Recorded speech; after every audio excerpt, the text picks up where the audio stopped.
अपने ही चंचल मन को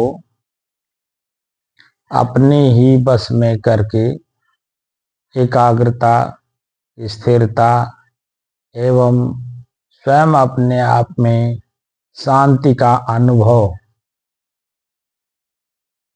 करने की दृष्टि से साधना करते करते आज 1217 दिन हो गए। तारीख 8 मार्च सन 2025, दिन शनिवार, प्रातः काल का समय।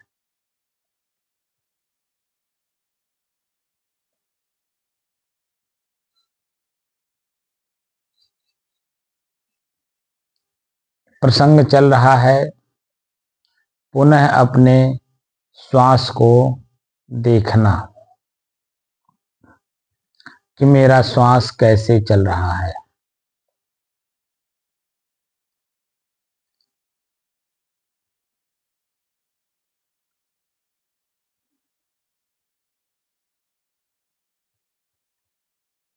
तो मेरा श्वास सामान्य चल रहा वर्तमान समय में, क्योंकि मन में किसी प्रकार का कोई उद्वेग या चिंता नहीं है।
हम्म,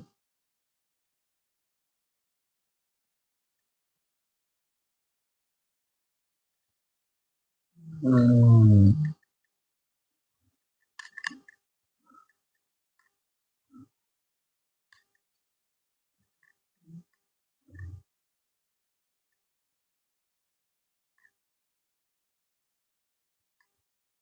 हम्म,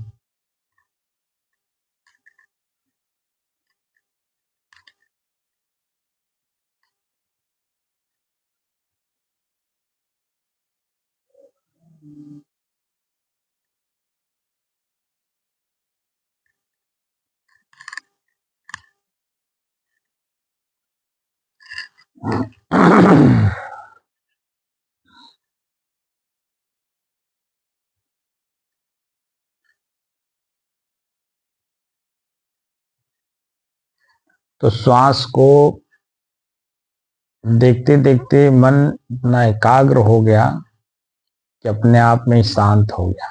अब शांत रहना चाह रहा है, लेकिन कुछ प्रसंग आप लोगों को बताना अति आवश्यक है।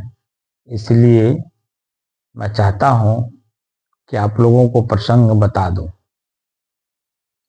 वो प्रसंग है समस्या का समाधान। व्यवहारिक जीवन में जब तक आप शरीर में रहेंगे तब तक अनेकों प्रकार की समस्याएं आती रहती हैं और आएंगी भी। हम अध्यात्म क्षेत्र में हैं, तो अध्यात्म क्षेत्र की जो समस्याएं हैं वो क्या हैं, कौन हैं, कैसे हैं, कितने दिन के लिए है या कितने देर के लिए हैं, वो कहाँ से आते हैं, कहाँ चले जाते हैं, क्या कोई बाहरी हमें आकर के समस्या देता है कि हमारा शरीर ही समस्या समस्या वाला है। तो इस पर थोड़ा सा चर्चा कर लेते हैं कि आखिर समस्या है क्या अध्यात्म क्षेत्र में। तो हमने लिखा है, उस लेख को हमने कहा कि आप लोगों के समक्ष रख दें। सही लिखा हो कि गलत लिखा हो, आप लोग भी इसे थोड़ा सा प्रयास करें समझने का।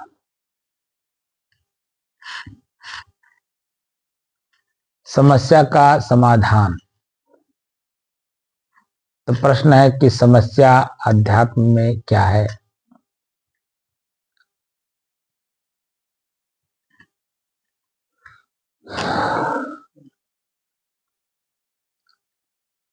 समस्याएं हर साधक के जीवन का हिस्सा होती हैं। यहाँ साधक भी है और प्रत्येक मनुष्य भी है। सबके जीवन में समस्याएं ही समस्याएं हैं। किसी को खाने को नहीं है, किसी को पहनने को नहीं है, किसी को रहने के लिए घर नहीं है, छत नहीं है, खेत नहीं है, नौकरी नहीं है, किसी को बेटी नहीं, बेटा नहीं, तमाम समस्याएं ही हैं व्यवहारिक जीवन में। आध्यात्म साधक के भी जीवन में समस्याएं हैं। तो हम लोग साधक हैं, अपनी समस्या का समाधान कैसे करें, क्योंकि हमारा शरीर ही हमारे समस्या का कारण है और हम अपने इस शरीर से मुक्त होना चाहते हैं अनादि काल तक के लिए। मुक्त होने का मतलब है कि सदैव के लिए। में शब्द और जोड़ने की कोई जरूरत नहीं। समस्याएं हर साधक या मनुष्य के जीवन का हिस्सा होती हैं जब तक शरीर में आप हैं। समस्याओं से बड़ा शिक्षक कोई और नहीं। जिस गुरु या शिक्षक के पास हम लोग जाते हैं सीखने के लिए, जानने के लिए, वो शिक्षक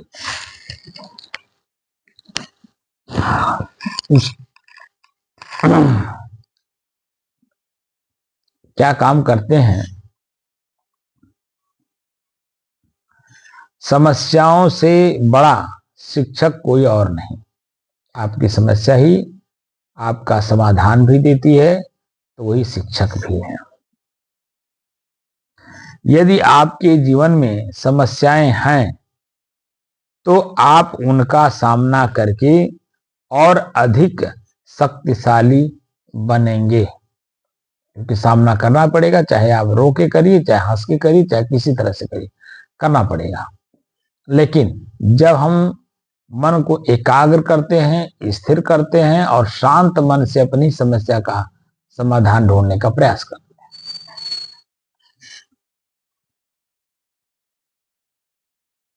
तो समस्या का जो समाधान है, वो समस्या का समाधान धीरे धीरे दिखाई भी देने लगता है और हम उसे जानने भी लगते हैं और धीरे धीरे उसको हम अपने जीवन से निकालने का भी प्रयास करते हैं।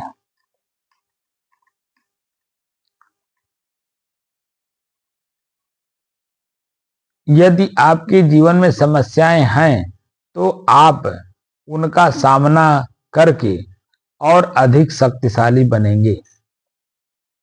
दैहिक, दैविक और भौतिक ताप जब साधक को चारों ओर से घेर लेते हैं, तब वह उद्वेलित हो उठता है। साधक हो या मनुष्य हो, शरीरधारी जितने भी हैं, दैहिक, दैविक और भौतिक ताप जब मनुष्य या साधक को चारों ओर से घेर लेते हैं, तब वह उद्वेलित हो उठता है। वह इन तापों से उपजने वाले प्रतिकूल प्रभावों को समस्या की श्रेणी में रखता है। इस प्रकार की विषम परिस्थितियों से तभी पार पाया जा सकता है जब हम इनका समाधान खोज लेंगे।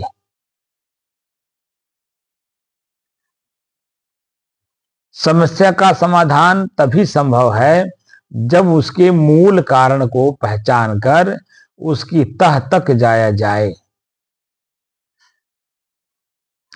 ऐसा करने में निष्पक्ष भाव से हर बिंदु का वैकल्पिक निरीक्षण करना ही होगा। जैसे मैं श्वास को दिखा रहा हूं, तो श्वास कैसे दिखेगा? आंख से, और आंख बंद भी है, तो उसका समाधान है कि महसूस करिए। उत्तर मिल गया। अब जब आंख बंद है, हम उसे और हवा को हम देख भी नहीं सकते, भले आंख खुली हो, तो महसूस जो हम कर रहे हैं, वह महसूस करने में हमें ठंडी का अनुभव हो रहा है, गर्मी का अनुभव हो रहा है, या शीतलता का अनुभव हो रहा है, ये महसूस होता है।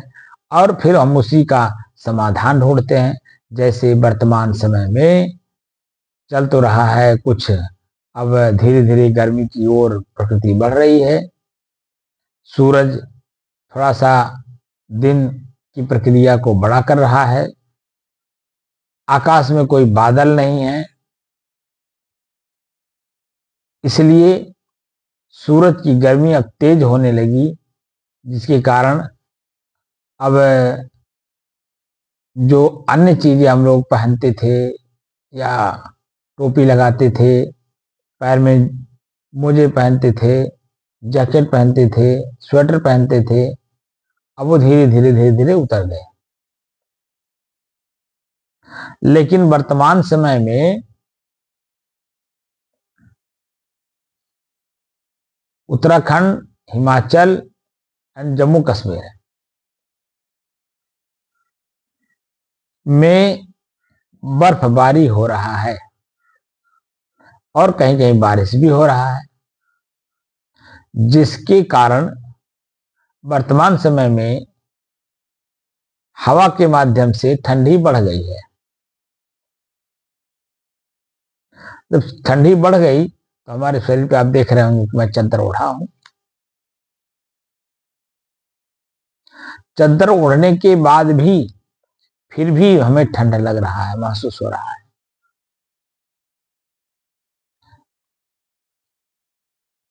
उसका समाधान हम ढूंढे हैं, इसलिए कि हमें सहनशील बनना है।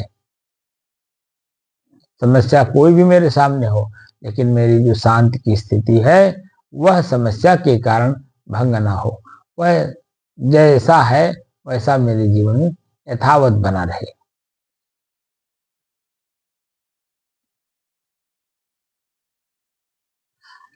तो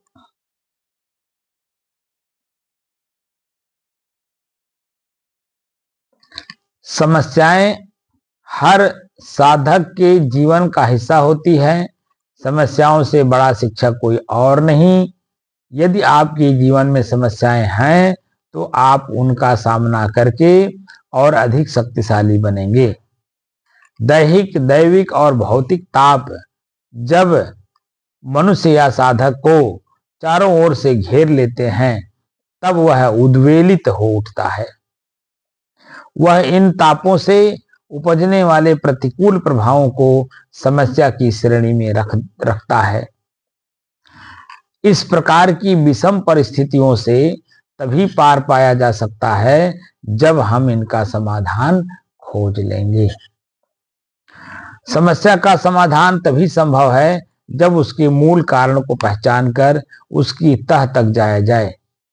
ऐसा करने में निष्पक्ष भाव से हर बिंदु का वैकल्पिक निरीक्षण करना ही होगा। इसके लिए आवश्यकता होती है सही वस्तु स्थिति को ज्ञात करने की। ज्ञात यानी ज्ञान प्राप्त करने की।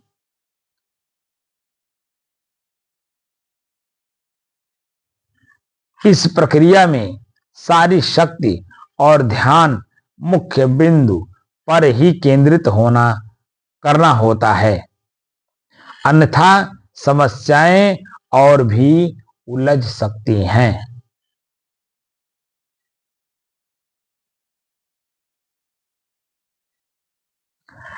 उस क्षण जरा भी विचलित नहीं होना चाहिए। ऐसा करने से हमें यानी साधक को शीघ्र ही समाधान की राह दिखाई पड़ जाती है।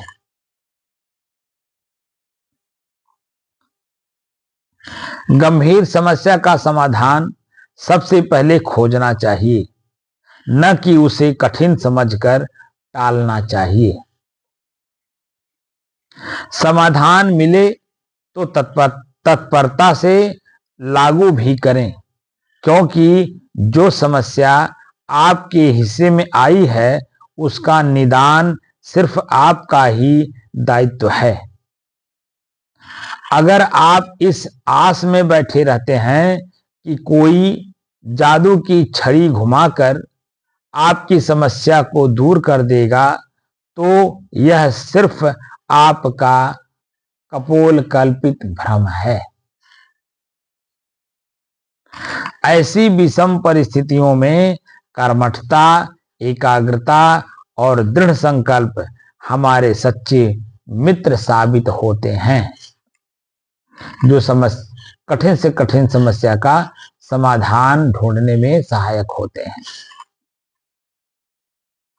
इनके सानिध्य में रहते हुए जब हम किसी समस्या को दूर कर देते हैं तब बहुत ही सुखद अनुभूति होती है, जिसे परमानंद की स्थिति भी कहते हैं। परम आनंद की स्थिति, परम माने श्रेष्ठ, आनंद की स्थिति स्वयं की। इनके सानिध्य में रहते हुए जब हम किसी समस्या को दूर कर देते हैं तब बहुत ही सुखद अनुभूति होती है, जो हमें आत्मविश्वास से भर देती हैं। इसके फलस्वरूप हम नई ऊर्जा से आप्लावित होकर हर कार्य में अपना 100% योगदान करते हैं। यह सारी प्रक्रिया भविष्य में आने वाली समस्याओं के समाधान हेतु पुख्ता आधार भी बनती हैं।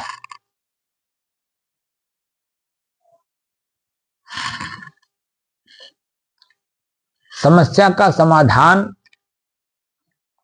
भौतिक जीवन का और आत्मिक जीवन का दोनों का अलग अलग है, लेकिन कुछ समस्याएं ऐसी हैं जो आत्मिक जीवन और व्यवहारिक जीवन दोनों में समानांतर दिखाई देती हैं। जैसे भूख का लगना, प्यास लगना, नींद लगना, आलस्य आना, जम्हाई आना, ये सब समस्या ही समस्या है, आध्यात्मिक भी और व्यवहारिक भी। यह तो सांसारिक समस्याओं का समाधान संभव हुआ। आध्यात्मिक क्षेत्रों में जो सबसे बड़ा समस्या है वह है वासना। अब वासना निवृत्ति कैसे हो, ये समस्या ढूंढना हमारा और आपका परम कर्तव्य है, क्योंकि मैं स्वयं तक पहुंचने में वासना, इच्छा और कल्पना ये बाधाएं बनती हैं। जो जन्म जन्मांतर कष्ट, पीड़ा, दुख आदि के रूप में सिर्फ समस्या ही पैदा करता रहता है, उसे कैसे महसूस कर आत्म कल्याण की ओर उन्मुख हो सकें हम साधक जन। इस मूल समस्या का समाधान क्या संभव है? अगर मूल रूप से वासना रूपी समस्या का समाधान ढूंढना है तो थोड़ा बहुत समस्या का हल भी ढूंढना होगा, साधक को, मुमुक्षु को और जिज्ञासु को।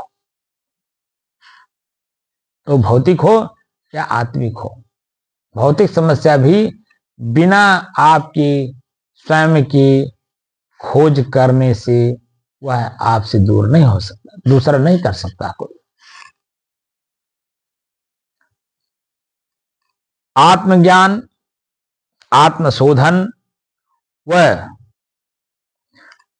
आत्मबोध की राह में मन की चंचलता और अस्थिरता, मन की अस्थिरता एक बहुत बड़ा अवरोध बनती है या बनता है। ये अवरोध, ये मन का अवरोध हमें आत्मा के सत्य से साक्षात्कार नहीं करने देते हैं। इन सब अवरोधों से पार पाने के लिए निरंतर अभ्यास और सात्विक आचरण के माध्यम से मन को स्थिर करना चाहिए। जब मन शुद्ध और अनुशासित होता है तब ध्यान और साधना के द्वारा मन और बुद्धि को एकाग्र, स्थिर और शांत कर आत्मज्ञान, आत्मशोधन एवं आत्मबोध की गहराइयों में प्रवेश करना चाहिए। क्या किया जा सकता है? करना चाहिए साधक को।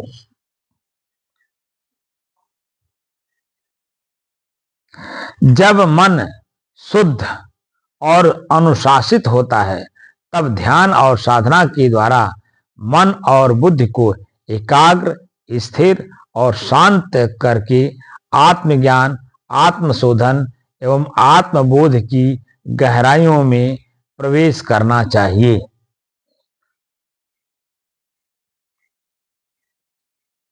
हर साधक को यही इस मानव जीवन के आनंद का एकमात्र उपाय और इस जीवन को सार्थक बनाने का सर्वोत्तम मार्ग है। समस्या हमारा शरीर ही है। हम इस शरीर में हैं तो जान लीजिए कि समस्याओं से घिरे हैं। अब इन समस्याओं से हमें अपने आप को मुक्त करना है तो थोड़ा सा परिश्रम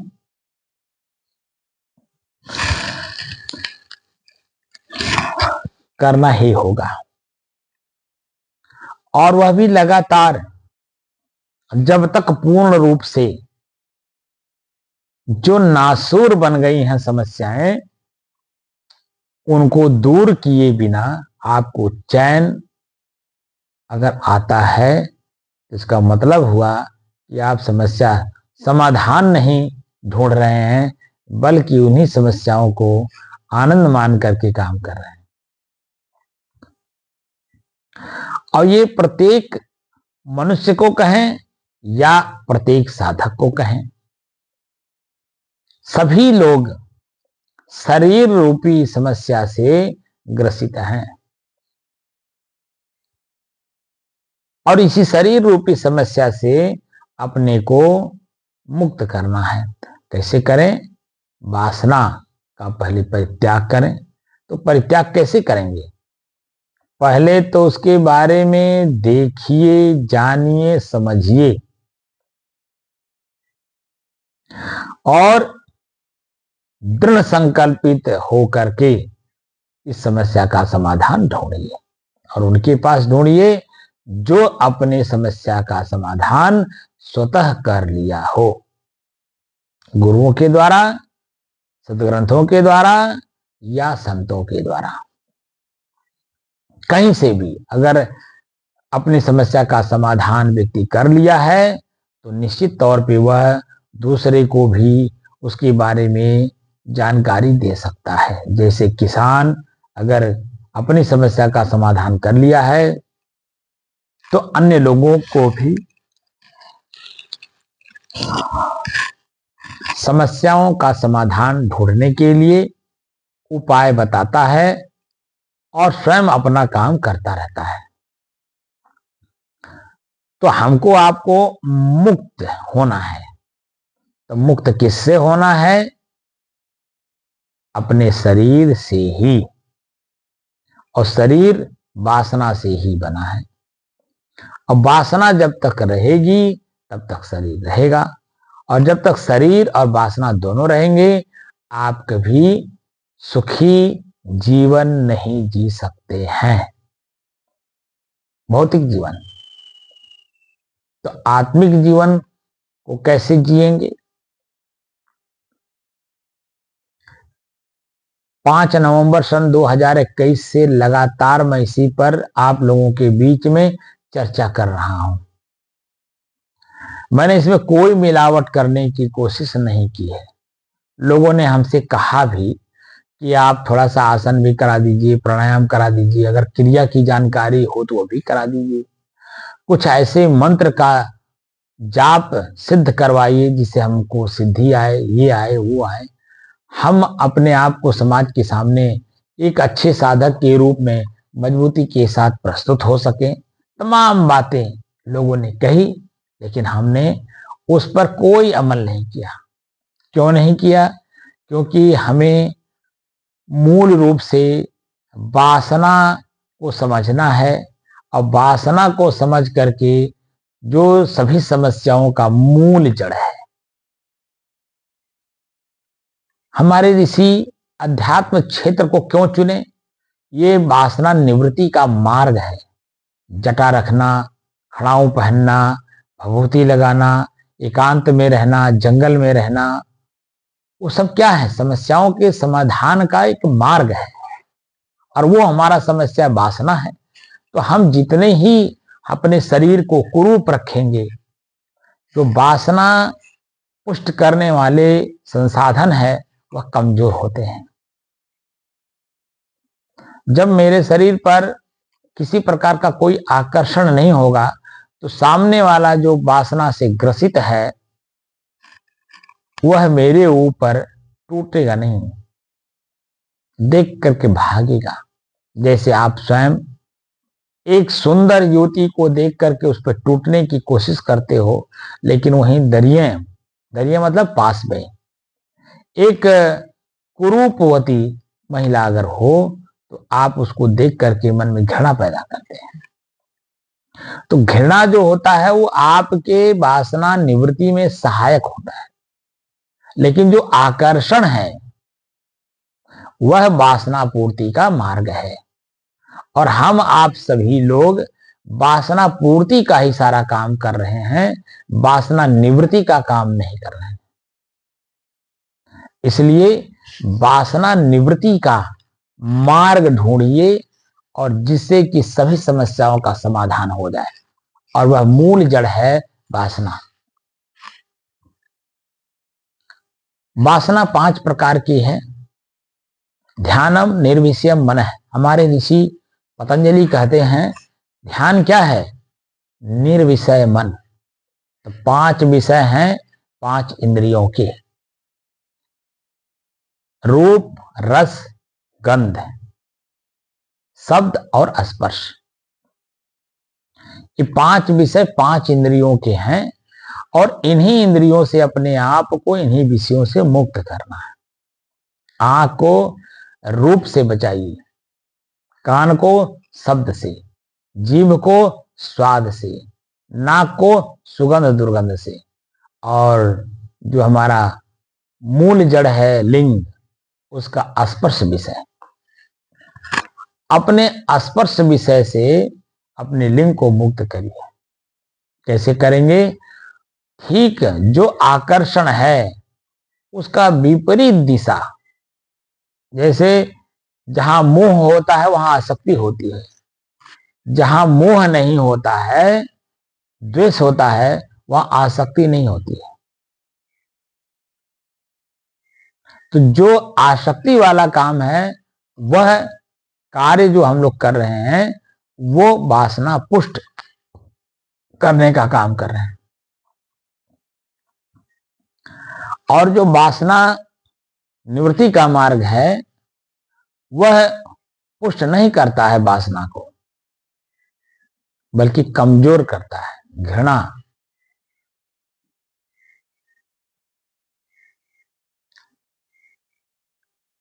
वैराग्य मार्ग में वैराग्य का जो मूल उद्देश्य है, वैर और राग दोनों के मध्य में स्थित रहना, वैराग्यवान बनना। तो हमारा एक शाखा कबीर पंथ का बुरहानपुर है। तो बुरहानपुर के जो पूर्ण साहब ने शाखा बनाई, तो उन्होंने अपने बैराग शतक में एक शब्द बहुत महत्वपूर्ण लिखा है बैराग्यवानों के लिए कि द्वेष दृष्ट जब ही भई तब उपजो बैराग, दृढ़ निर्वेद जाको भयो सोई मुमुक्ष बड़भाग। जब हम किसी की बुराई को देखते हैं तो उसके प्रति हम लोग अनासक्त हो जाते हैं, कोई आसक्ति नहीं रहती। उसके बारे में बार बार हम नहीं सोचते, बार बार उसके बारे में कार्य नहीं करते। लेकिन जिसके विषय में हम आसक्त हैं, हमारा मन, हमारी इंद्रियां, हमारा शरीर, उसी के बारे में बार बार सोचता भी है, बोलता भी है, करता भी है। तो जब हम पुष्ट उसको कार्य को करेंगे तो इसका मतलब है कि हम वासना को पुष्ट कर रहे हैं। लेकिन जब द्वेष भावना आ जाएगा तो हमारे मन के अंदर में जो इंद्रियों के और शरीर के बारे में आसक्ति है, वह आसक्ति अनासक्ति में बदलती है। यही मेरा शरीर मेरे लिए अमृत भी है और मेरे लिए काल भी है।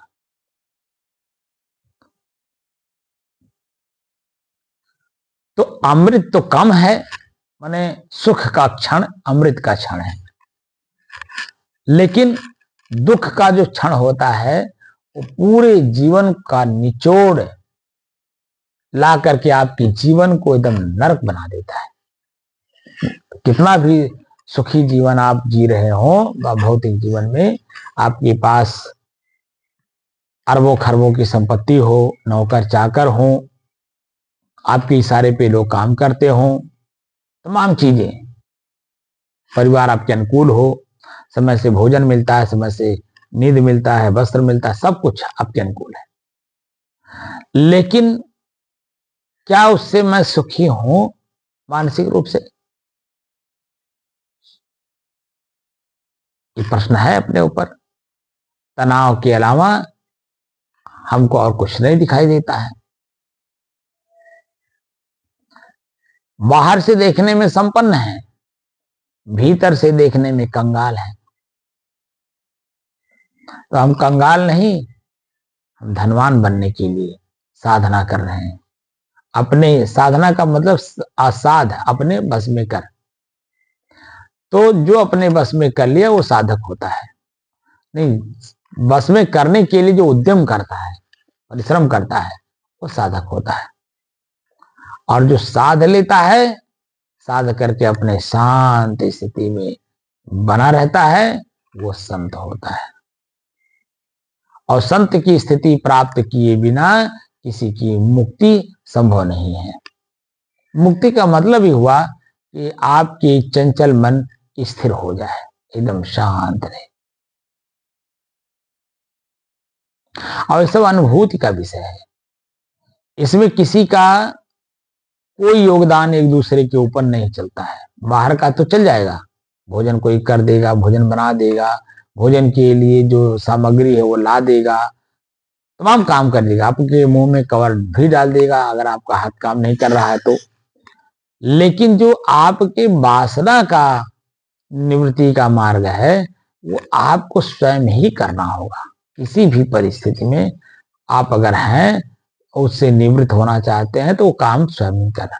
भौतिक जीवन का जब सारा काम अपन ही करना होता है, तो ये तो आत्मिक जीवन का है। सदैव के लिए हम मुक्त होना चाहते हैं, मुक्त हम स्वयं होना चाहते हैं।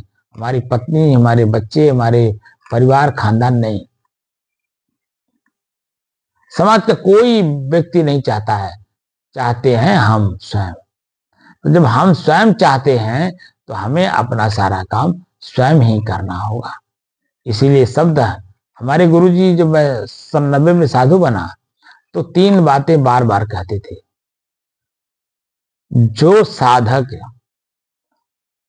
स्वतंत्र नहीं हुआ, स्वबस नहीं हुआ और स्वच्छंद नहीं हुआ, इसका मतलब है कि कहीं न कहीं, किसी न किसी रूप में कमियां हैं। उन कमियों को दूर किए बिना ना आप स्वबस हो सकते हैं, ना स्वतंत्र हो सकते हैं। जब स्वबस और स्वतंत्र नहीं हुए, तो स्वच्छंद कहां से हो जाएंगे। इसलिए हमें झाड़ू लगाने से लेकर के जीवन निर्वाह की जितनी भी चीजें हैं, जो भी कार्य हैं, वो सब हमें गुरुजी ने सिखाया। इसलिए कि कब, क्योंकि शरीर में आप रहोगे और अपने शरीर की पूर्ति के लिए समाधान कोई दूसरा करेगा, और अगर करेगा भी तो आपसे अपेक्षा करेगा। बिना अपेक्षा का कोई किसी का सहयोग नहीं करता है। इसका मतलब आवागमन में जाना चाहते हैं, जन्म लेंगे, कभी वो आपका सेवा करेंगे, कभी आप उनका करोगे। ये अनवरत चला रहा है। इसलिए हमें मुक्त होना है। हम खुद मुक्त होना चाहते हैं, तो सारे कार्य हमें स्वयं करना होगा। इसीलिए सदगुरु कबीर वैराग्यवान के साथ साथ समाज को जो शिक्षा दिया उन्होंने, वो यही दिया है, जौलों कर डोले पग उचाले तौलो हास की। अब बताइए कितनी बड़ी बात कहें। सहज में बोल रहे हैं, जौलों कर डोले पग उचाले। कर माने हाथ, पग माने पैर। जौलों कर डोले, कर माने हाथ जब तक चल रहा है, तब तक किसी से आशा मत करिए। हाथ चलने का मतलब वो काम करने की क्षमता, आप काम कर सकते हैं। पैर से चलने की क्षमता, ताकत, बल आपके शरीर में है, तो क्यों ना उसका हम सदुपयोग करें, दुरुपयोग ना करें। दुरुपयोग करने का मतलब अपना काम हम दूसरे से कराएं, और सदुपयोग का मतलब है हम अपना काम स्वयं करें, और अपना काम पूरा कर लेने के बाद जो अन्य लोग हैं, जैसे जो अपने लिए अक्षम हैं, सक्षम नहीं अक्षम, जैसे किसी के पास पैर नहीं है, हाथ नहीं है, बुद्धि नहीं है, आंख नहीं है, कान नहीं है, उनका सहयोग कर देना। जैसे अंधे लोग रास्ता चल रहे हैं, रास्ता भटके हैं, टोटो के चल रहे हैं, अगर आप रास्ते से गुजर रहे हैं तो उनको पहले रास्ता सड़क पार करा दीजिए। वो जहां जाना चाहते हैं वहां तक, मंजिल तक आप पहुंचा दीजिए। क्या आपकी सार्थकता है? दूसरे की सेवा भी जरूरी है। दूसरे की सेवा करने से हमें अपने शरीर की जो आसक्तियां हैं वो टूटती हैं। धीरे धीरे धीरे धीरे हम अपने शरीर की सारी आसक्तियों से अपने आप को मुक्त करते हैं और समय का सदुपयोग करते हैं, शरीर का सदुपयोग करते हैं, शरीर के अंगों का सदुपयोग करते हैं। इसलिए जो समस्या है हमारी, वो सबसे बड़ी समस्या है वासना, और वो बसा हुआ है हमारे हृदय में अनादिकाल से। हमें अपने हृदय से उसे निकालना है। जैसी जहां जिस रूप में आपको अपनी वासना निवृत्ति का मार्ग मिले उसी का अनुसरण करिए। जिन भी गुरुओं के पास आप जाइए, गुरुमुख होइए, उनसे पूछिए कि मेरा जो वास्तविक लक्ष्य है मेरा मोक्ष, यानी अपने शरीर से ही हम मुक्त हो जाए, आसक्त न रहें। जब वह मार्ग आपको मिल जाने के बाद उसका उपयोग कर लें, खुद भी उसका अनुभव कर लें कि मुक्ति क्या चीज है। इसीलिए सदगुरु कबीर कहते हैं कि जियत न तरेऊ मुए का तरी हो, जियत ही जो न तरे। जो समाज में इस समय में इतना ज्यादा शब्द को फैला दिया गया कि मुक्ति मरने के बाद मिलती है, उसका खंडन सदगुरु कबीर कहते हैं कि मुक्ति तो इसी शरीर में रहते रहते आभास होता है, महसूस होता है, अनुभव होता है। वो किसी दूसरे के द्वारा कहने से हमारी मुक्ति नहीं होती है, हमें खुद ढूंढना होता है अपनी समस्या का समाधान, और समाधान ही हमारी मुक्ति है। तो सबसे बड़ा समस्या हमारी वासना है, और उस वासना से अपने को मुक्त करना है। तो वासना है क्या? जो दो शरीरों का आपसी मिलन है, स्त्री और पुरुष का, और स्त्री और पुरुष के जो मिलन का आनंद का क्षण मात्र का अनुभूति मस्तिष्क में बैठा हुआ है अनादिकाल से, आंख देखते ही उसी भाव में आता है, कान एक दूसरे के विपरीत शब्द को सुनने से वासना जागृत होती है। स्मरणम, कीर्तनम, केली, कोई भाषणम, जो 10 प्रकार से बताया गया है ब्रह्मचर्य पालन करने में जो व्यवधान है, इन व्यवधानों से अपने को मुक्त करना है।